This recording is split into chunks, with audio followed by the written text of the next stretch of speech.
Let's go ahead. Okay, let's go ahead and get started. Welcome everyone to the Acme stakeholders meeting, the first Tuesday of each month, except for holiday weekends. We have a featured guest to discuss relevant behavioral health topics. And again, after that, we discuss current issues families are having with behavioral health system. This month, we're going to hear about Arizona's Behavioral Health Corporation, also known as ABC, and Home Inc. They are the Arizona's housing provider, and we'll hear from the Director of Housing, Vanessa Carthell, and CEO and President Charles Sullivan. So Vanessa is currently the Director of Housing at ABC, also known as ABC, which provides quality and affordable housing for persons with behavioral health needs. In her role, she oversees both the Continuum of Care Permanent Supportive Housing Grants and the statewide Access Housing Program. Previously, Vanessa was a housing manager with 6 years of experience at UMOM, New Day Centers, where she managed a rapid rehousing program serving families, survivors of domestic violence, and single women experiencing homelessness. Vanessa is a returned Peace Corps volunteer who served 2 years in Ukraine, specializing in youth development and leadership. She holds a bachelor degree in family and human development and a master's degree in social work from Arizona State University. Go Devils. Charles Sullivan is the president and CEO of Arizona Behavioral Health Corporation, which provides quality and affordable housing for persons with behavioral health needs since 2019. He's been in that role. Prior to this role, Charles held the positions of Housing Program Assistant, Housing Administrator 1 and 2, and Director of Housing at ABC over the previous 12 years. Charles holds a bachelor degree in Computer Information Systems and a master's degree in Business Analytics from W.P. Carey School of Business at Arizona State University. Go Devils again. So, with that, before we begin, is it your preference that people, when they have a question, raise their hand or put it in the chat? Do you want us to ask you during it, or do you want us to hold all questions to the end? What I can do is I can pause for questions and throughout the presentation, but I understand we would love to have a conversation today, and so totally open to that, and we'll make sure to make space for that. Okay, thank you, Vanessa. It's all yours. Great. All right, let me go ahead and share my screen here.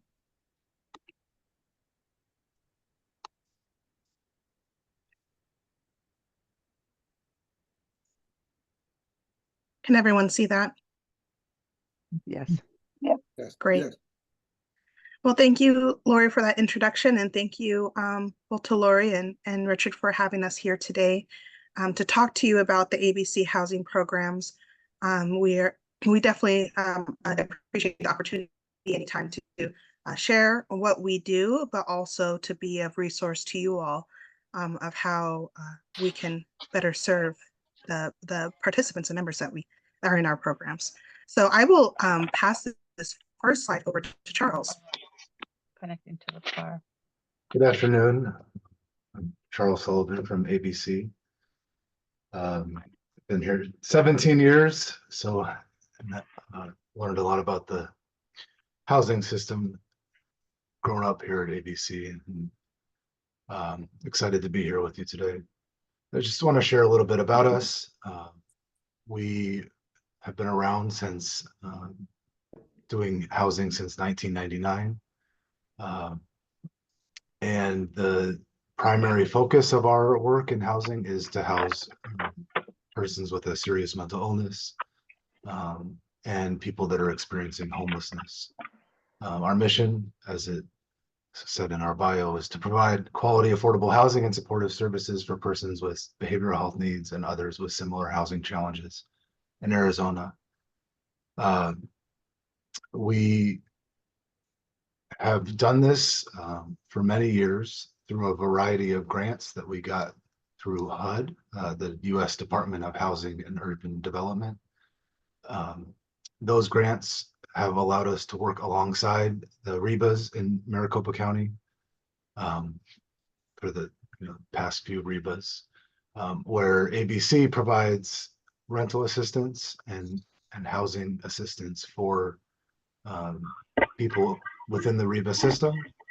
And we work alongside the clinics, the behavioral health homes, the clinical teams, and case managers to provide the support in what is permanent supportive housing. Best practices in permanent supportive housing are to keep the housing component separate from the services so that you don't have somebody's lease terminated for non-compliance with services, and vice versa. So for many years, we provided housing solely through the Continuum of Care program.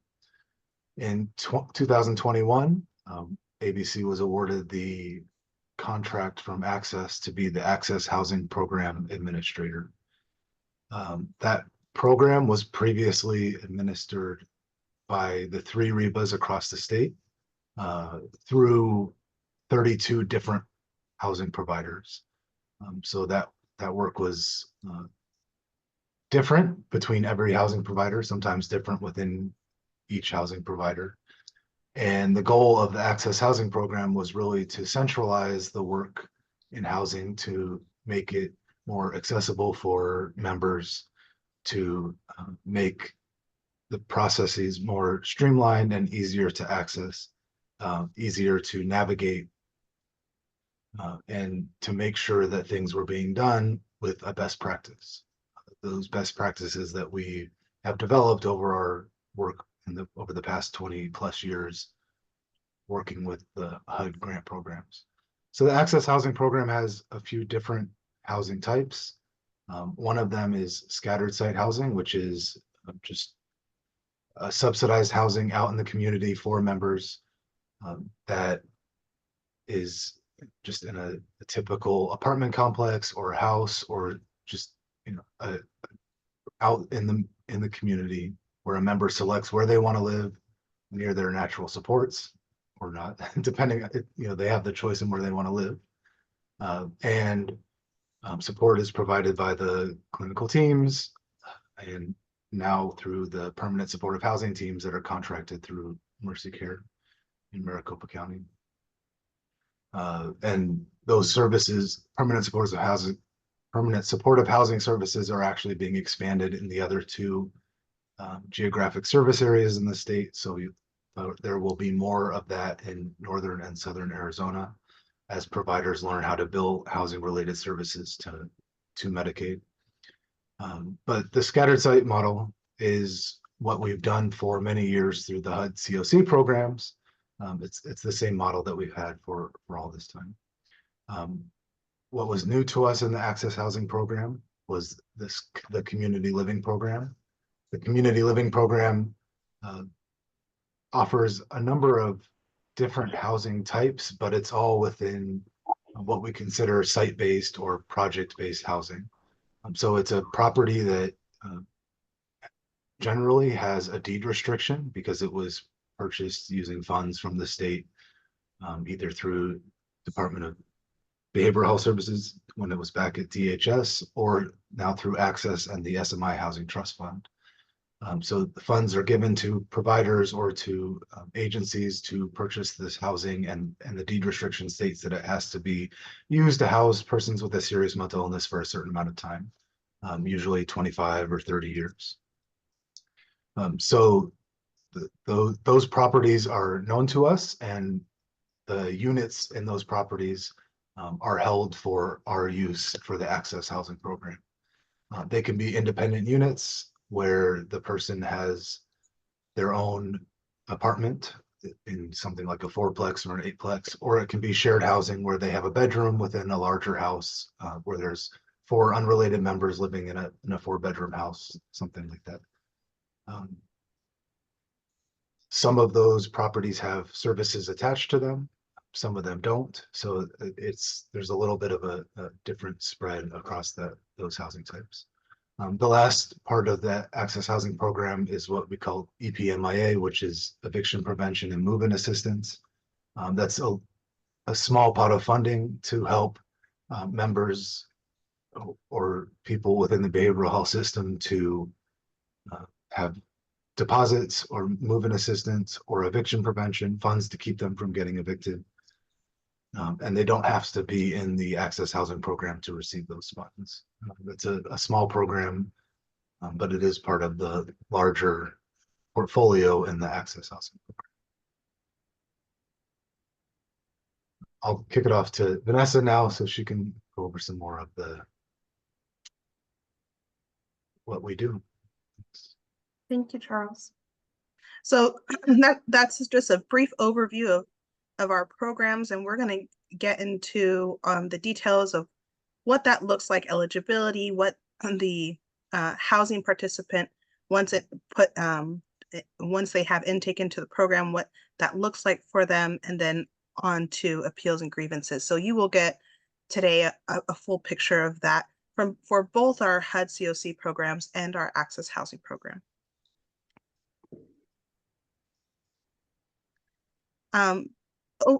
Before we jump into that, we do have a subcontractor, Home.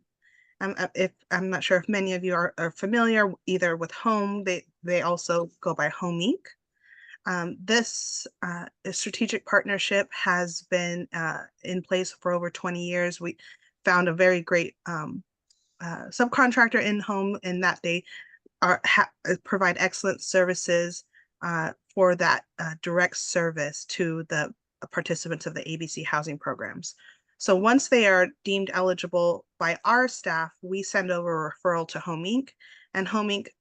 From there performs the intake and then all of the day-to-day housing operations. That can include all of the lease-up paperwork, the communication with the landlords, as well as the any tenancy issues that may come up along the way. They coordinate with the supportive service teams and make sure that the person has all the support that they need to maintain their housing. On our end, for ABC, we really focus on that grant management and advocacy piece. We establish all of the policies that dictate the operations of the home operations, and then we also perform all of the hearings, grievances, and appeals to make sure that anyone who's entering and or exiting our program, we have a close eye on that.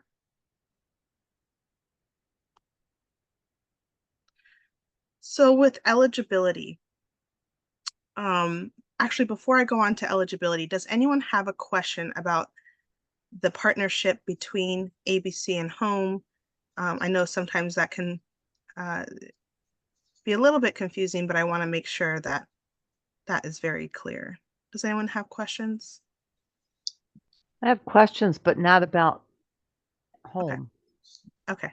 Do you want the Well, questions? I can pause for questions at any questions that come up, Lori. Okay. There's a question in the chat. Okay. All right, let me take a look at the chat. What is the difference between CLP and enhanced CLP? For the Access Housing Program, we don't have a program called Enhanced CLP. That may be in the behavioral health system under all of the local REBAs and Mercy Care, Arizona Complete First, and Care First. They still have their own housing residential programs like Flex Care or other residential programs. I'm not sure if enhanced CLP is one of those. I've not heard of that. Do you know, Charles? That's something I can kind of help with. Okay. Yeah. It's a matter of terminology. The enhanced CLP would be the homes that COPA calls lighthouses, where there is staff inside the home 24 hours per day, 7 days a week to help the residents with their nutrition, hydration, doctor's appointments, transportation, and so forth. And they can go down to 16 hours if the resident who has the most serious challenges, if that person's needs can be met with 16 hours instead of 24 hours. Right. So Acme is trying to, we've developed a white paper on that concept, and we likely will take it to Access to have Access certify the characteristics that we've developed, a lot of that in concert with COPA, because they're running several of these homes, to make that the standard for being called enhanced CLP homes. COPA has trademarked the term lighthouse, so we can't use that term. So we've been using enhanced CLP homes. Yeah, so I think when I was referring to the CLP program and I mentioned there were a couple of different types, there are some that are the lighthouse model. So some of the like the lighthouse properties would be under deed restriction, could be under the access housing program. There could be a subsidy coming from ABC and home to the member, but the services are provided on site through that lighthouse model. There are some that are not through COPA that have a varying level of services that might not be within the same practice or best practice. I know that COPA has done a lot of work around developing that model. And then there are some that are really just a unit that we have a deed restriction on through the state. So we've tried to do some work to separate what that looks like, terming that site-based when it's really no services attached versus CLP, community living program, when there are still services attached and connected to that unit. But for us, the work is really the same when we're talking about subsidizing the unit. It's a little bit different when we're talking about eligibility for those units and working with the clinical teams to identify when they have members that may need that higher level of care and would want to apply for that specific type of unit. So that's where it differs for us. I can also respond to Matthew's comment about only 2 lighthouses. Technically, within COPA, there are 2 lighthouses that are called that. Now, I don't quite know why there is this distinction, but one is the Redmond House. The other one is Sesame. My son was in the Redmond House and he was moved to another house, which is operated exactly the same way as the 2 that are officially called lighthouses. So to me, they're one and the same, but for some strange reason, Mercy Care is designating just those 2 officially as lighthouses, even though there are more than 2 that are operated in that manner. There's another question. What if the home is owned, operated, managed by another provider like what LifeWell? How does Home Inc. engage with that homeowner versus the service person versus what? Yes.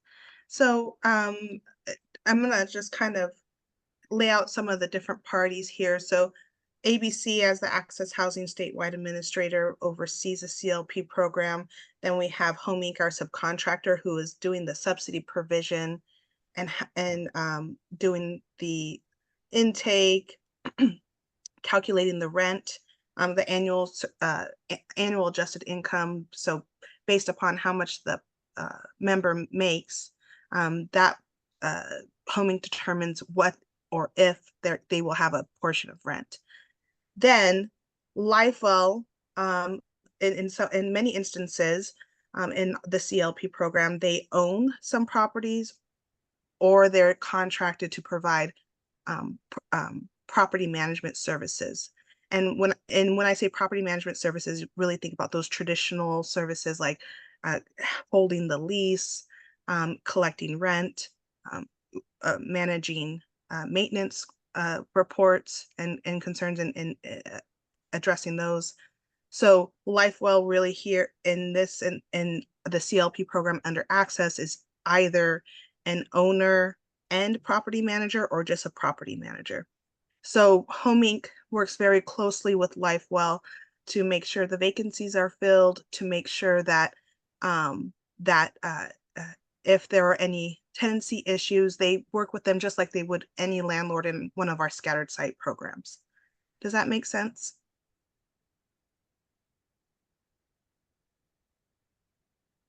Deborah, was there any further clarification you'd like on that? Yes, I'm still a little confused. So what would the circumstances, so Home Inc. isn't a behavioral health provider, correct? Correct. So under what circumstances would they need private health information?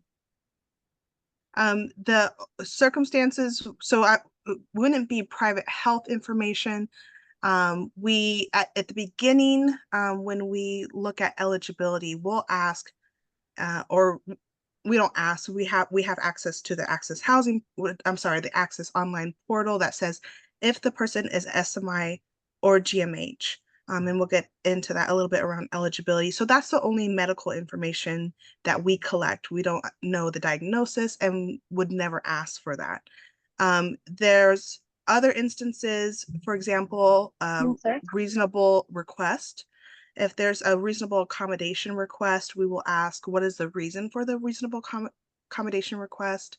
And sometimes there are a medical need, for example, if they have oxygen tanks and need a 2-bedroom, that might be some information that's provided there.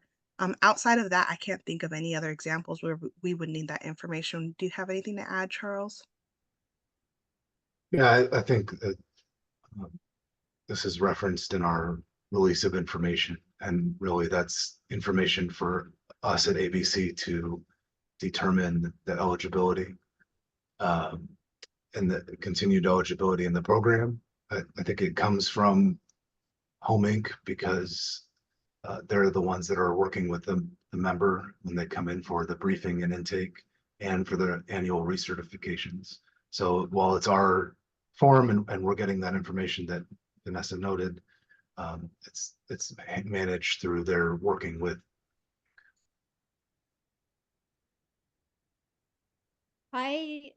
This is Barb Honneberg. In the past year, my husband and I have had quite a lot of difficulty. We can't hear you very well, Barbara. Could you speak louder? Yeah, is this any better? Yes, Okay, I'm having trouble hearing you guys. My husband and I, along with my son, have had a tremendous amount of difficulty figuring out who to contact. And it actually started with the case manager trying to help my son out, and he couldn't figure out who to contact. The system is so convoluted, and it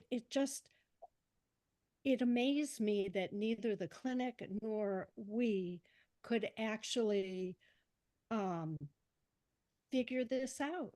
And I have to tell you that the director of LifeWell was not helpful and happened to be pretty darn rude. We eventually, it took maybe 4 to 6 months to figure out who we needed to talk to. And it was just a very frustrating time for everyone. And I still find the system convoluted. Yeah, thank you, Barbara, for sharing that. And we understand that when trying to figure out the right person to get to, sometimes you can be doing a little bit of a hunt. Home Inc. has started a Find Your Housing Specialist on their website. So if you know that your loved one is part of a Home Inc. housing program or ABC housing program, because Home Inc. does have some programs outside of these ABC programs, but you can go on their website, click Find Your Housing Specialist, and it'll lead you to the name and contact information for that housing specialist, as well as their supervisor in case you're having some issues getting a hold of that person. But for LifeWell, I can see how, there are different parties, right? And especially if they are in a LifeWell owned property or property managed by LifeWell, they would contact LifeWell as a landlord, right? Their property manager.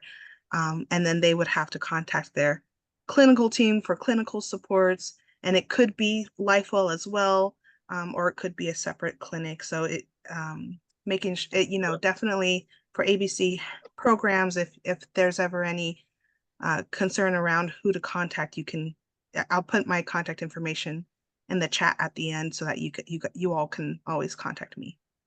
Yeah, I think I would add that within the behavioral health system, it's the responsibility of the clinical teams in case management to be able to help connect members to different resources. Housing being one of those. We've done a lot of work around training the health homes and the clinical teams on how to access the access housing programs, about how to submit applications to identify specific needs that a member may have so that they can fill out the application properly and the first time, because there's issues with that sometimes. We've even I hear what you're saying, and for us that, and I have no complaints with our son's case manager. He's the best case manager that my son has had since he's been in the system. Pardon? Oh, but there was a glitch because somewhere on the link side, there was a misspelling of someone in the 8-unit apartment complex where my son is that took a long time to get corrected. That was a large part of the reason why everyone was going around in circles, because my son had a complaint about someone yelling at the complex, yelling every night in the middle of the night, keeping him up. And nobody could find this guy in the system. And it turns out there was a typo. But that's a large part of why, in the guy's name, that's a large part of why it took so long, because nobody knew what to do. They couldn't figure it out. And then actually it was somebody at Home Inc. who finally figured it out. And then we could talk to the right people. But I think it's probably a one-of-a-kind case, but it was very, very frustrating. And my son was like, what's happening? What's happening? Why can't anybody? And then he was thinking his case manager wasn't doing his job, and his case manager was just doing as much as he could and going around in circles himself. Those situations can be very frustrating, for sure. Thank you for letting us know about that. I do see another comment in the chat around, or question, how can we get access to housing? So let me continue on a little bit more, and then I'll stop and take some more questions. So again, touching on both of our programs, we have our HUD COC program, which is really for persons who are currently experiencing homelessness and have a verified disability.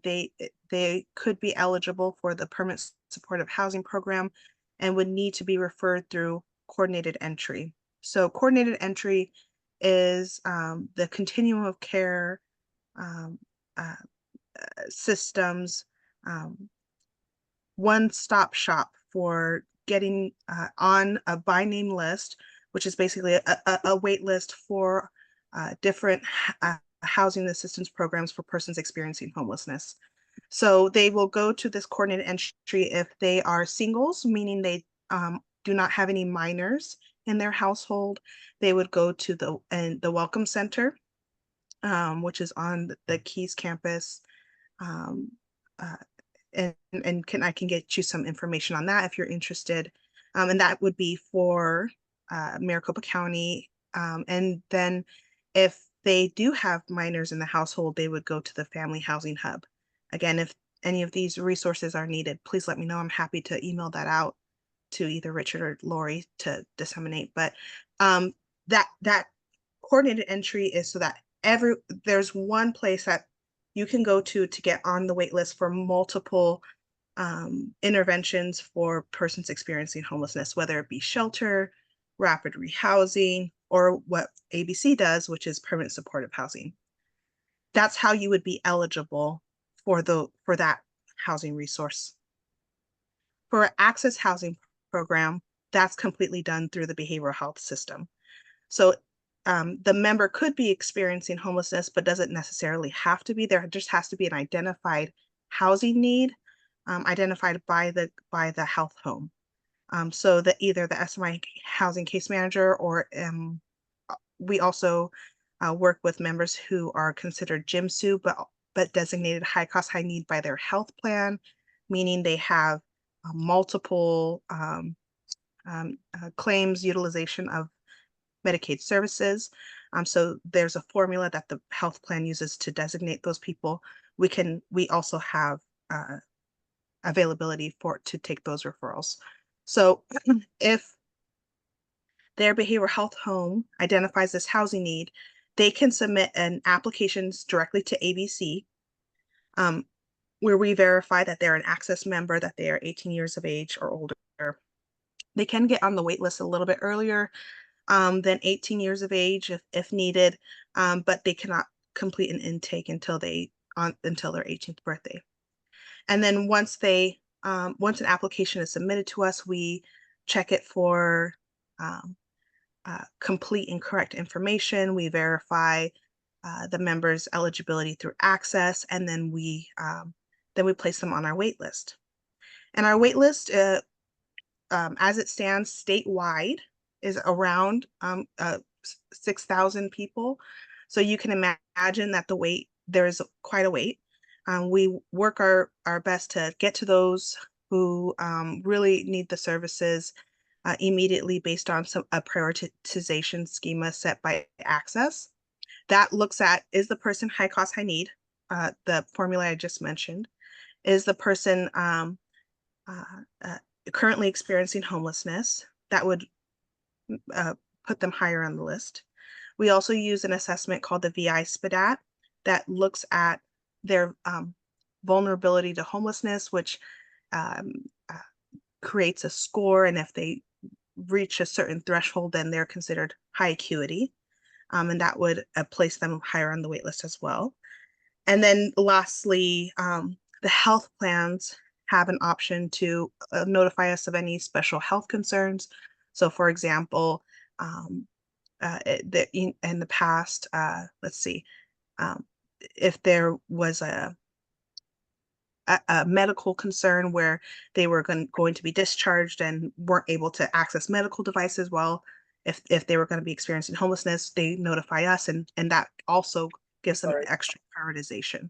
So through this system, we're trying our best to work through the wait list as quickly as possible. And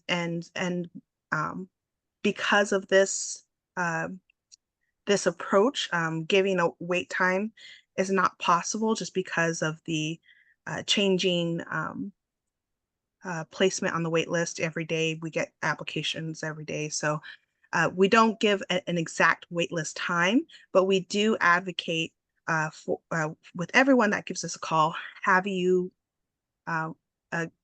communicated with us any prioritizations that the member might be eligible for. That way we can get to them as quickly as possible. Let me go one more slide and then I'll stop for questions again. So once they are on the wait list, when there's an availability and they're at the top of the wait list, we will give the behavioral health home a call and say your member is up at the top of the wait list and we're ready to schedule a briefing. If it's for the continuum of care HUD grants, we get a referral from coordinated entry, and then we contact the member directly and we say, we've received your referral, let's schedule an intake. The intake takes place at Home Inc. They will receive all of their program information. They will fill out some paperwork that will look at their income, that will let them know what if they have a portion of rent. And also, we do highly encourage, really require that someone from the Baylor Health Home or other support service is present at the intake appointment with the member. Because so much information is given during this time and the paperwork that has to be filled out, we want to make sure that that person is properly supported. So once this is completed, depending on what program they're in, likely, you know, most of our, a large part of our program is the scattered site model Charles was talking about earlier. So we get them ready for their housing search. They will receive a authorization form that tells them what bedroom size they're eligible for and rental amount. And then they go out into the community and they find a landlord who's willing to work with our programs and willing to accept them as a tenant. They do have to go through the screening criteria that the landlord has in order to reside in one of their units, just like any other renter. Home Inc. has a really great landlord engagement program, as well as a web-based application called Pad Admission that is kind of like apartments.com, but lists all of the landlords in Maricopa County that are willing to work with our, that have know about our programs and are willing to accept vouchers from our programs. So they have this in the North and the South as well, but it definitely a great resource here in Maricopa County.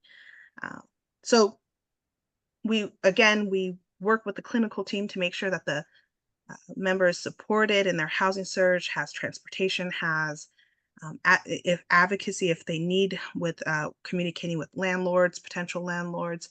And then once they identify a unit and they're approved for that unit by the landlord, then they will notify Home Inc. The landlord has to fill out some paperwork, send that over to Home Inc. And Home Inc. starts their process of ensuring that the rent is a reasonable amount, that they schedule a housing quality inspection to make sure that the home is safe for the member to reside in. And then once that inspection passes, they will notify the member to go ahead and sign their lease and move in. All of our participants in the HUD COC programs and AHP programs receive a move-in kit with some basic household necessities, like a blow-up mattress, some dishes, shower curtain, just you know the basics of what you need to function in your home, and just to hold them over until they're able to purchase their own things. And then we really, you see here at the top, as the Access Housing Administrator, ourselves and Home Inc., we provide the housing subsidy provision and oversee the housing program. But that's just half of it, right? The support piece is so crucial, and that clinical teams going, doing home visits, providing other wraparound supports, referrals to make sure that the person has support in life skills, budgeting, other clinical recovery needs are all addressed so that they can maintain their housing. And that's really the key to our success. So I will stop there and take further questions. There are some in the chat for you. So I think I'll go back up to Chris's. How can how can you get into the housing program? I hope that answered that question around eligibility and how we get the different referrals, but please feel free to come off mute and let me know if there's further clarification needed there. Yes, you know, the recording will be helpful to refer back to, and if you put your information in the chat, it would be great to have a, you know, a person of contact to kind of work through. Our son has been in and out of hospitalizations and over the years, and trying to find housing has been part of the challenge. And, you know, unfortunately, we haven't been able to navigate the system very well. It's either, housing's not available, or, with the turnover at the various, we only started at COPA a few months ago. But still, even there's always the black box of how do we even get this started? Because it's whether it's be turnover, and really just not being able to have people with the expertise to go through there. And then when we've gone through there, is it the right type of service, or availability? Because then you get, well, you can be on a wait list, but there's 6,000 people, like you said, and it's always, this is such a great forum, but we've been heavily involved, and we just have not had success over the years. He currently is living he's in a sober living home, which is good, at least. But it's not a long-term solution. And so, just having that support, whether it be a lighthouse model or something else, but just really trying to navigate the housing. It seems it's always very hopeful until we actually get out there, and it's just very confusing. Chris, it might be helpful to have two people helping you, one from each side of the equation, and Vanessa can help you from that side.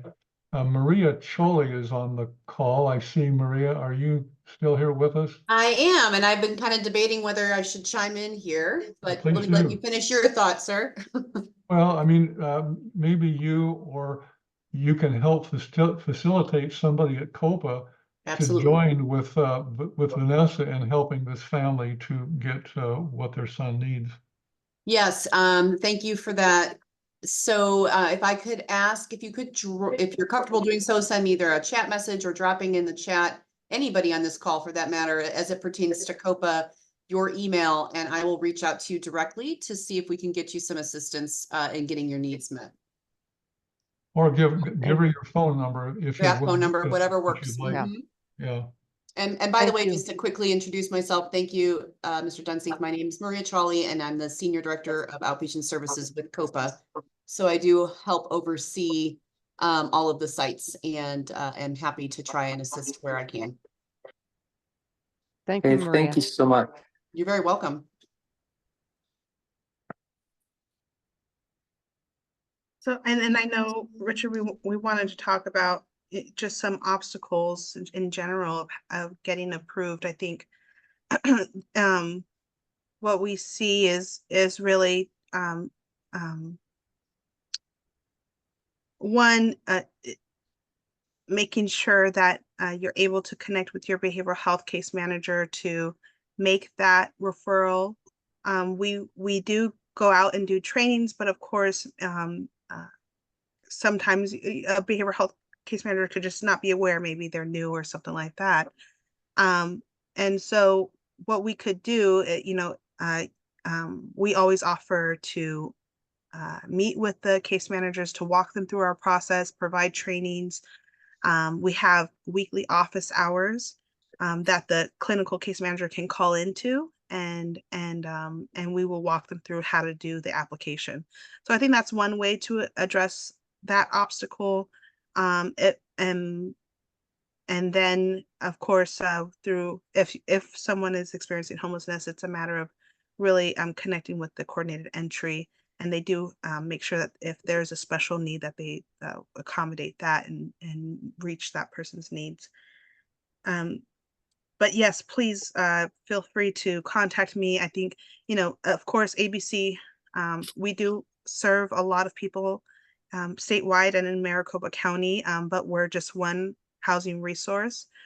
Each of the housing authorities, which are the cities, the municipalities, City of Phoenix, City of Mesa, City of Glendale, have their own housing programs and Section 8 wait lists. Of course, again, those are long wait lists, but I always encourage people, just get on as many wait lists as possible. Make sure you keep track of what's the contact information to make household composition updates or contact information updates, and really track those so that you have the best, you're in the best position possible to get housing assistance, because it is limited resources. And so we understand the frustration behind that as well. let me see what the next question was. One follow-up to Home Inc. They are currently requiring members' guardians sign off on PHI or at risk for losing housing. I think this is again in reference to the ROI, which is an ABC form. It's our language that we've worked on with Access. And I know that we've had meetings about this in the past, and if we want to continue that, I think we can address that outside of this, but want to be able to stay on the housing. The next question here from Pauline. I was sent to coordinated entry location and they sent me away. Plus it was very difficult to get a location to go to. She told me unless my son was sleeping on concrete that night, she could not help. Pauline, there are what they call diversion conversations that they'll have. And so I can see how that could happen, especially if your son is sleeping, has a place to sleep that night. So, I, again, completely understand the frustration there. I would try to go through the Access Housing Program because we don't require that a person is currently experiencing homelessness. That it can be a prioritization factor, but it's not an eligibility factor. So I would encourage you to go through your behavioral health home, and then also looking at those other resources through the cities to see if when their Section 8 wait lists open up. I have done that. Thank you so much. It was more of just a statement. It took a really long time to even get to where I physically went to that particular location.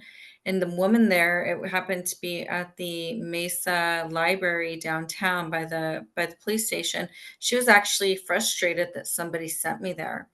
And, it's again, just discouraging. It's like I was told to go there by a housing representative from COPA. And it wasn't like I was just handed this number and address one day. It took like days and weeks to even get that location. And when I got there, she was just like, she didn't know why I was there. She was furious that somebody even sent me there. Yeah, I will put the phone information I can send out about the coordinated entry will be phone numbers to their main offices. And I know that there are some different locations, especially for singles. They do have some satellite sites, things like that. So I will give you all the phone number to the main office so that you can be directed in the right place of where you can go get an assessment. And it is an assessment. They won't automatically put you on the wait list. They will have what I mentioned, a diversion discussion to see if they can avoid having to put someone on the wait list that may have other resources available to them. And then if not, then they do go through an assessment asking about different situations. They will ask questions, and that really helps to determine where on the wait list they would fall, because they also have their own prioritization system for the wait list. Thank you. Appreciate it. One other thing on that note, though, I think what it comes down to too, and maybe this is a better question for Maria, they're just very they're disorganized. The people that are supposed to know the housing process, like I said, they don't know anything. They send me there, they have no clue, they have no idea. I mean, it comes down to, I think if you have a housing specialist, you would think that they were the expertise on it, but they're not. And I'm dealing with several housing specialists at Copa Gateway, and I've been looking for housing since July. Yeah, thank you for sharing that with me, Pauline. I was actually just getting ready to text you too. I don't know that I necessarily have a response per se, except to say that I agree with you. Ideally, I'm sure across all of the health homes, we would want our housing specialists to in fact be specialists and know what the options are. I don't want to make excuses for anybody. As you are all well aware on this call, the housing options are ever changing as far as availability and wait lists, and sometimes it can be hard to stay on top of, but that doesn't really negate the need for our teams to do our best to stay on top of it. So without necessarily really having an answer for you, what I can say is I will reach out to you via text and we can chat more and see where the gap is and how we might be able to fill it. And Thank I do you. appreciate letting you know, of course, no problem. I just wanted to clarify in the homing question. I do think it's a housing question, Charles, respectfully, and I don't want to take away from these moms and parents who don't even have a house for their child. But on the back end of this, you are sending out paperwork to all of the members, requiring them to sign over their private health information. It's not a release of information. I've gotten it now for 2-3 years in a row. So that does need to be clarified. I'd love to talk to you further at some point, but it is not a release of information. It clearly states if they don't sign it, they are at risk for losing their housing. So on the back end of this, I think that's it's not fair to these members and the guardians who might feel pressure to sign that away. But I'm not going to talk about it anymore, but I do want to clarify that and have a follow-up discussion on it. Absolutely. Nanette, I see your question about the how many units are available for Maricopa County with the amount of people on the wait list. Again, that number is statewide and probably in I don't want to throw out a number for Maricopa County. I'd have to check that, but it is lower, significantly lower because Tucson has a great need as well. But I will say for sure there's not enough placement and funding for the demand. We all know that we're in an affordable housing crisis. We know that there is a great need for housing assistance, especially with the population that we serve, sons, daughters, and family members who are with behavioral health concerns. So we use that wait list number as an example of the need that we have in each of these regions to really advocate with access, with HUD, with any funder out there that is funding housing programs, and understanding that there's not enough and we need more. And we work closely with Access and other funders to continue to send that message. Next question. That's a great place for advocacy in the system to get more funding into housing, because over the past 2 years, we've seen HUD publish fair market rents, which is what they say we should be paying fair market for. That's gone up by 44%. Our access funding line has stayed flat at that same time frame. So as we move along, if there's no more funding that's coming through, additional legislative funds or other allocations, it's going to reduce the number of people that we can house in the housing program because we have to pay more per person for rent. It's something that we've been working on, but as community members, we urge you to look into that also. There will be some additional funding coming from the Access H2O waiver, but that's for temporary housing assistance because Medicaid can only pay for up to 6 months of rental assistance through Medicaid dollars. So that will help a little bit to get people housed, but we still have to have some place for them to go after those 6 months so that they're not back out searching for housing again. So that is something that we're actively looking at and working on. And I wish we could house everybody on our wait list, if we just had the funding to do so. The next question here is, are guardians also invited to the process? If the member indicates that they want the guardian to be contacted, Home Inc. will add them to their list of contacts and can absolutely invite them, especially with some of those that are legally have to sign some of that paperwork. They are involved and notified of tenancy concerns or just any in general annual recertifications, other housing related information. They are included in those communication. Yeah. I don't see how, if someone has a guardian, you don't have to ask them, do you want the guardian here? Because the court's already determined that they need a guardian. So, I mean, it should be all people with guardians should have the guardians involved all the way through the process. Yes. You're Until correct, such Lori. point that until such point that they don't need the guardian, or the guardian says you can do this portion, I'll just review, but yeah. That's correct, Lori. Sorry, I was more thinking of like other advocates that are Okay. not court ordered, but absolutely guardians are included.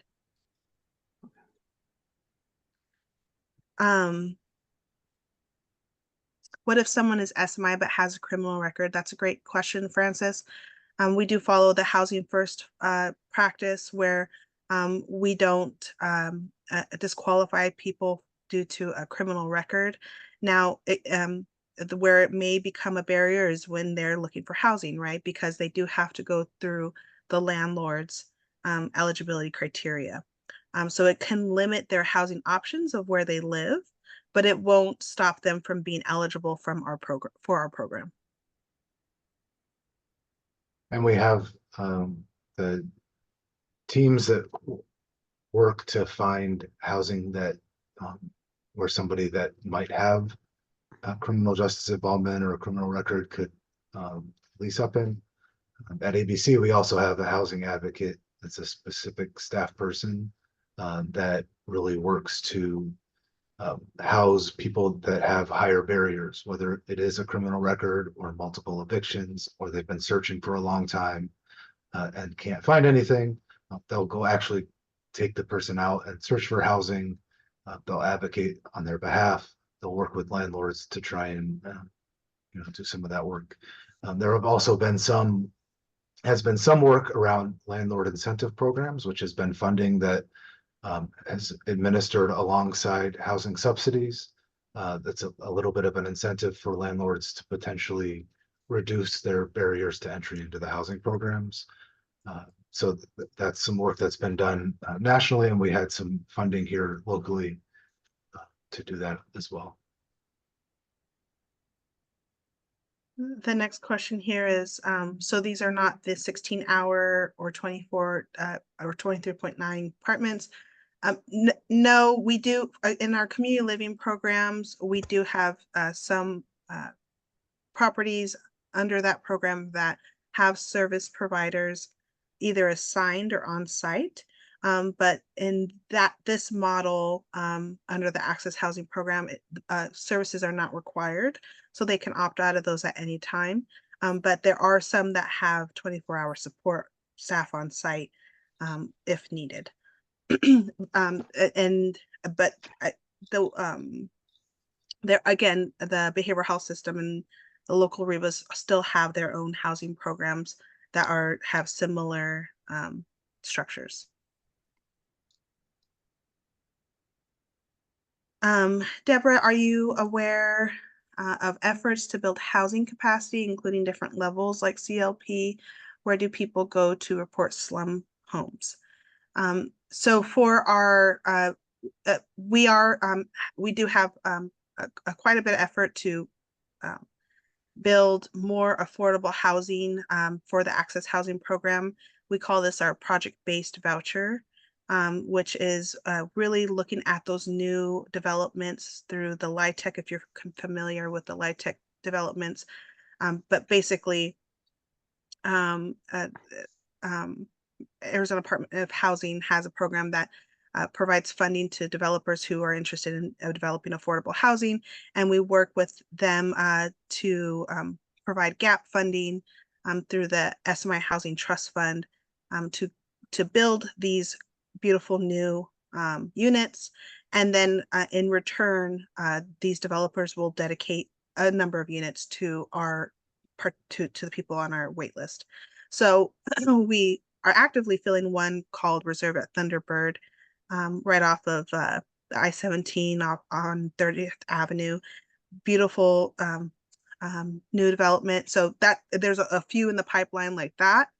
And as far as different levels of CLP, we are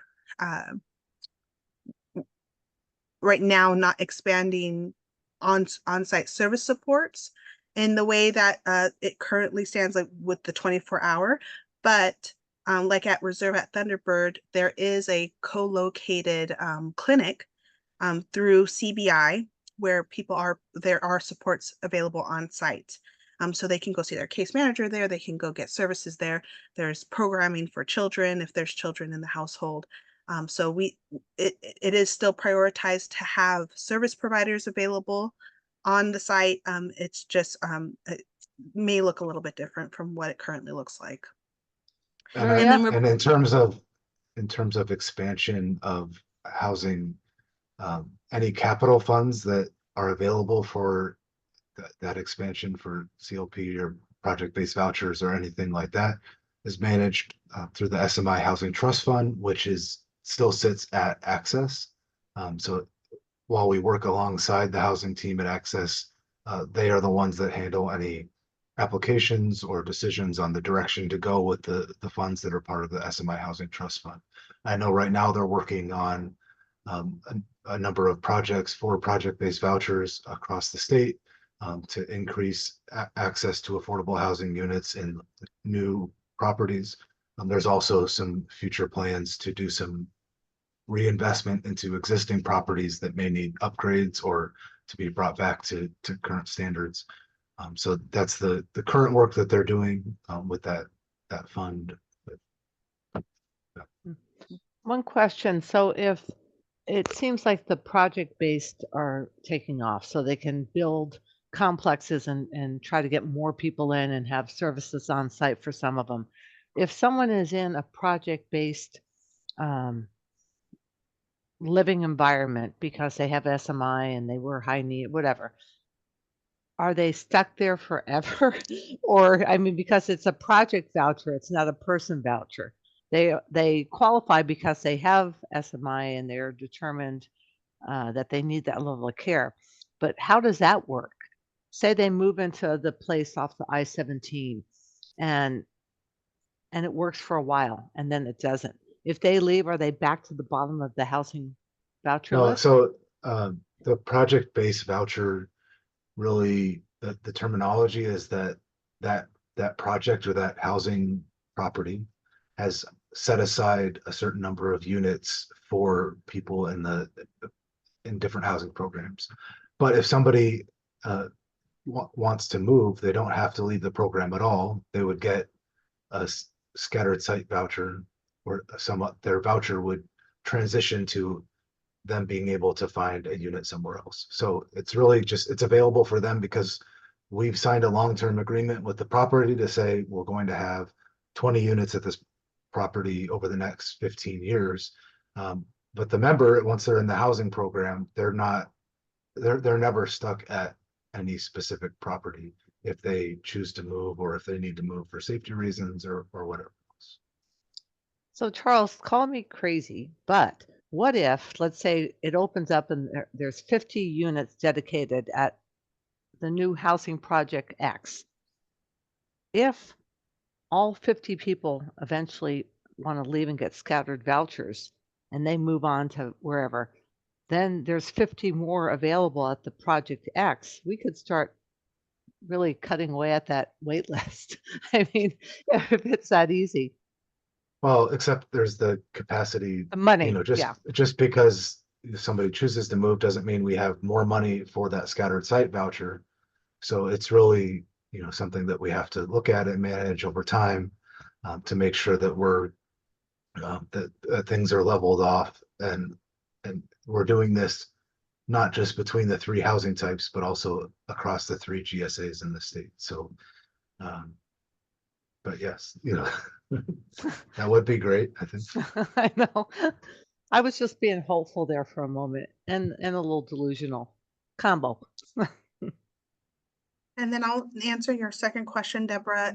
If there's issues with the landlord not keeping the unit to health and safety standards, or just other weird, shady things that sometimes, unfortunately, landlords can do, that should be, if they're in the ABC housing program, that should be reported to home immediately. Home intervenes. They will do a special inspection and go out to the unit and look and see what's going on. And then if they notice also, some of those really extreme cases where landlords are not repairing and maintaining the unit in a timely manner, we can take the next step. There's, you know, we're not legal advisors, but there's always opportunity to work with community legal services, and Home Inc. has made referrals to that in the past. Or also some other resources, Southwest Fair Housing. But yes, I mean, there's, I would also point you, Community Legal Services creates a Arizona landlord and tenant handbook that is a little bit more reader friendly than the actual act. It includes really great forms. So they're a great resource if you encounter a landlord who's just not doing what they need to do. So you can take that legal action. Let's see. It's Pauline. Okay, here we go. Never mind. I'll skip over that one. Trying to make sure I get to the questions.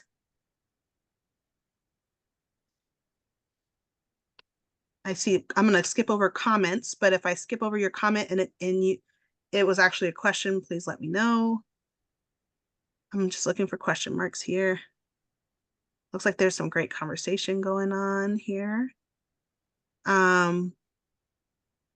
Is there an appropriations bill active in this session? I'm not sure.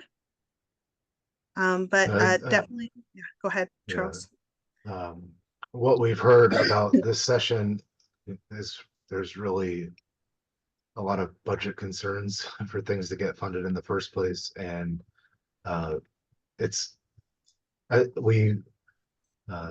we're part of the Arizona Council for Human Service Providers that does a lot of work and looking at the bills in the legislature and advocacy there. And we've talked to them about the housing issues, and from what we really understand is that this is not the year, or this is not the time to be, there's no real place to look for that. But it is something we're continuing to do and to look at, to really be able to find a way to help them understand that they gave this allocation of funding for housing. A lot of it was in the settlement of Arnold versus Sarn to say, you have to have 1,200 permanent supportive housing placements, and with the act and all that stuff came this funding, but they didn't put anything to increase it over time. Just not understanding how rents work and the market works. And it's something that HUD has built into their funding structure to increase the rents by that FMR factor that I mentioned earlier. So it is something we're doing to try and help them understand. It's just not in this session. And then I do see a comment here from Lisa Sanders that maybe these housing programs don't provide the support needed. And thank you, Maria, for responding to that. We do have members in our programs that need 24-hour support, and I'm just thinking of someone in particular that has 24-hour support plus a one-on-one. So that's the great thing about our program, is that we are part of the puzzle. We provide the housing, and the behavioral health system are the experts in addressing support needs. And so they can do that by doing home visits. They can do that by having that one-on-one and 24-hour support on site. And so, and we have a lot of members who are on the ACT team, and then really great support from the PSH providers, the permanent supportive housing support service providers that really focus on that housing stability piece. So there is a very robust support system through the behavioral health system.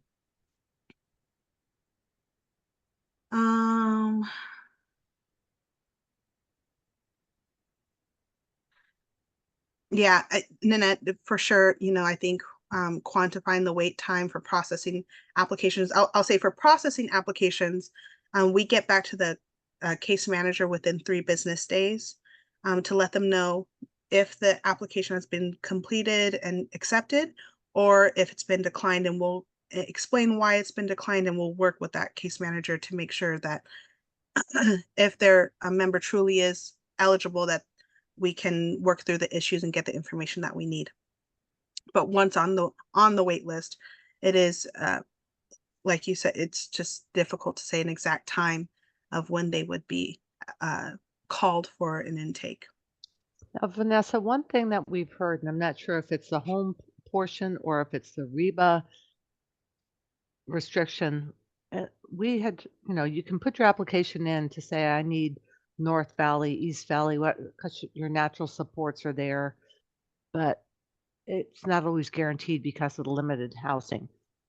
We heard that in the old days, you could go look at it and say, there's violence here, or it's too far, it doesn't look clean, and reject it. And then allegedly, we were told that if you reject it more than twice, you get dropped off the housing list. Is there a hard rule for how many times can you reject a potential placement? Does that impact your position on the wait list, or? So I'll say there's a reason why Access has chosen us to be the Access Housing statewide administrator. They know that we understand the needs of people who are applying to our programs, and we understand that that there is very specific needs when it comes to location, to service supports, to all of those things. So we take everything on a case-by-case basis. If someone declines, let's say, for example, they get offered a community living placement, which is site-based, or a project-based voucher that is site-based, they go and look, they don't like the location, it doesn't fit their needs, and they decline it. We will offer them other availability because sometimes we have multiple units available, so we'll show them everything that's available at the time. If they decline all of it, we'll take time to talk with them and their support team to say, okay, is it that you want community living placement? Is it that none of these will work? And do we need to put you on the wait list for scattered site? So we can change that and put them on the wait list for scattered site instead, because in scattered site there is more choice of location because you're out in the regular market looking at just regular rental units. So that's how we work around that. So it's not necessarily a hard and fast rule that there's a number of times and then you are taken off the wait list. It's more so what is your situation? What is your need? And can we realistically meet that? Or do we need to change your preference to a scattered site voucher? And if it's Thank you. determined that they need that they need higher level of supports to go into the CLP units, and there's only 3 available, and they turn all 3 of those down, then we're going to go to somebody else on the wait list to offer them those units because that's what they have. And that member that turned those units down would not be placed at the bottom of the wait list, or they would go back to their place on the wait list when there are other available units where they meet the eligibility for those units and the need for those units. Thanks for the clarification. Just looking to see if there's any other questions. Looks like some more comments. Who is contacted? Oops. Scrolled up. Okay. Pauline asked, who is contacted when they reach the top of the wait list? Is it just the case manager? What if they never call you back? Can you be overlooked? Good question, Pauline. Yes, we only call the case manager, but if we don't get a response, then we go to the clinical coordinator. If we don't get a response, we go to Mercy Care, and we ask, hey, has this person switched clinics, which is usually the case, and then we call that clinic. So we don't let go. We don't take anyone off the wait list unless we know exactly what happened, and it would have to be that they're completely disenrolled somehow. We also have access to, like I said, the access portal, so we can see like maybe they moved up north, they went to a different GSA, maybe they're in Pinal or Gila County, and we do a lot of investigating to try to find the member so that we don't just, like you said, overlook someone.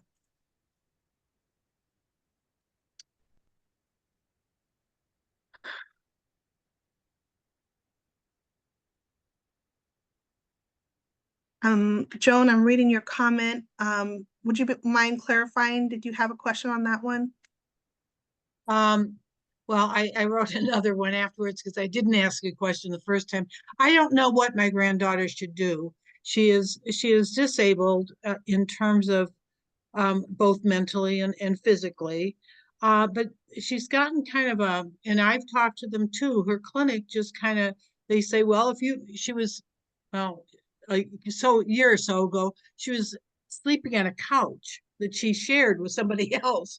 They said, well, you have a couch, you can't, you don't need housing. Well, she did need housing. She wasn't going to be able to stay there. And it was the examples, that was just one example of many things that they just kept saying. And then the last time they did, they perked up a little bit and took more of an interest. But what they said was, well, let us know when you find a place and we'll see what we can do. Well, she didn't know where to even start looking for a place. She needed something that didn't cost very much. She does work off and on, but she very often, it's part-time, and like the company is just closed that she's with, and she was able to make March rent, but she's not going to have April and May, and her lease is up in May. I don't know. I don't know what we're going to do, but help is all she needs, not the whole thing, because she has Social Security, and then sometimes enough work to hold on to her Social Security and pay the rest of the rent, and then with my help. But so what should she do? Who should she go to if the case managers and they're not that interested? Yeah, no, Joan, I hear, I'm sure that it does sound like, especially there's a lot of familiarity with programs that serve people who are what they call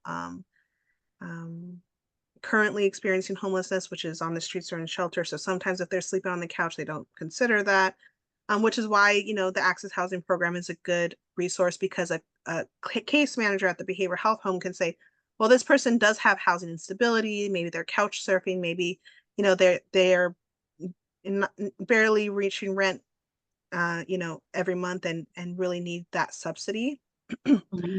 So I would advocate again with your clinical case manager to submit a referral to the Access Housing Program, refer them to us if they need help with that, explain the program and what our eligibility is, but also getting on those other wait lists through Section 8 or other affordable housing properties to make sure that she's been on a Section 8 list for quite a few, probably about a year, 2 years. I believe it. Yeah. Okay, so I go to her clinic and I talk to them and I tell them to refer her to the Access Housing Program. Is there any number that I could call at the Access Housing, or does it have to go through them? It does have to go through the clinical case manager, but I have, if you wanted to, I have contacted behavioral health case managers on behalf of people calling ABC, just to set up a meeting, to say, hey, we've been contacted by this person. We'd be happy to walk you through the process. So, I would go first through your case manager. If for some reason that's not working, talking to the clinical coordinator to really get the application to us. And if they need help, they can contact us. Okay, and this is ABC, right? Okay. Yes. Okay, thank you. Thank you very, very much. So both Charles and Vanessa, you can see how housing is such a needed, popular topic close to your hearts and ours too. I mean, most of the help families need after a crisis is housing and housing stability. It's always number one. I don't want to monopolize all your time, so I don't know how much you allocated to spending time with us. You could continue spending time with us, but if your time is limited, just let us know. Let me finish up the presentation really quick. Was there anything else that you wanted to say, Charles? Not right now. Okay. So just wrapping up, if once they're through the program, reasons for termination could vary, but whatever reason, if they do receive, they would receive via certified mail, I'm sorry, to their address, as well as the clinical team is notified if they are terminated, from the program and what the reason for that termination is. They have a right to appeal that decision, and they have 10 days to complete this form that you see here, and send that to ABC. ABC will then schedule a informal hearing where we have a member come, well, not really, it's not in person, it's usually over phone or video conference, but they will hear the reasons why that person should not be terminated. What are the circumstances around the reason for the termination? We also encourage the clinical team to be there, or other advocates to be there to really state the case. We look and investigate what happened leading up to the termination, and we'll make a decision around whether that person should maintain their housing subsidy through ABC or not. And I do want to just stress that in all cases, we look to see how can we maintain this person in our program? How can we help them to maintain their housing? Because termination really is a last resort for us. Is there anything you want to add to that, Charles? Yeah, I would say that's just, we mostly see these for termination decisions, but really it can be for any adverse action. Like a change in rental amount and or something else that affects the member, or if the member just has something where they have an issue with the housing specialist or somebody they're working with, they feel like the level of service hasn't been what they need. There is a process within home to work with, but that can also come to us at ABC, or if it's something that was an ABC decision, because we do make other decisions within the program. It can be agreements, and then if based on the outcome, there can be an appeal. We have a multi-step process to handle this. So it's not just one person's going to hear it and then it's over if the decision isn't what the member feels is fair. So that we do have a really robust process around this, and we take it, member complaints and grievances, very seriously. All right, I am putting my email into the chat, vanessac@azabc.org. Feel free to contact me. I'm gonna also put in, just because, side note, I'm gonna be on maternity leave here soon. So I'm gonna put in our general email for that multiple staff look at, ahpinfo@azabc.org, where you can ask any questions, and we will quickly get to you and connect you to where you need to be. So feel free to contact both of those email addresses. The last thing I wanted to touch on, Charles mentioned at the beginning, we do have an eviction prevention move-in assistance program, small pot of funding, but we do have that available for rental arrears, utility arrears, and move-in assistance. This is for people who are not in our program, but are connected in the behavioral health system, and need to maintain they have their own apartment, but they're having trouble, paying arrears. So that again would go through their behavioral health case manager, who needs to submit that. They have to submit that on the first of the month, because that funding does go really, really fast. I'll also put in our web address, because there's a lot of information on our programs, how to apply, the application forms, and everything that a case manager would need to complete those applications. And that's all we have for you today.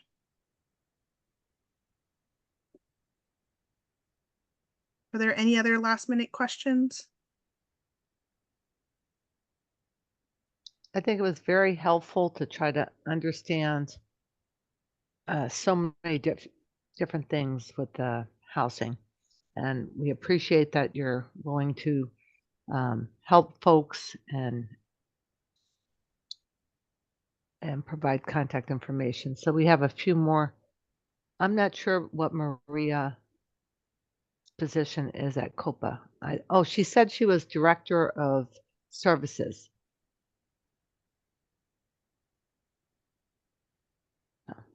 Well, thank you again for having us, Lori and Dick. We really appreciate the time, and again, please feel free to reach out. We always want to be a resource to help, because we know, like you said, Lori, just housing is just so needed. There's limited resources, but the demand, we need to continue to do our best to meet this demand. So please feel free to reach out, and thank you, and hope everyone has a good evening. Yeah. And Thank have you, a and thank healthy, you, everybody. Yeah.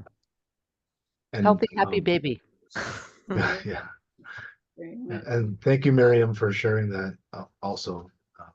It really is amazing to be able to hear that. And, because we do this because we want to help people change their lives and provide a safe place for them to live, especially this population that can't afford places within the rental market on their own, with You guys, limited income, with thank Social you so Security. much. and- Thank you, Charles. so- You guys are, I've been in and out. Sorry, I look chaotic. I'm doing a bunch at once.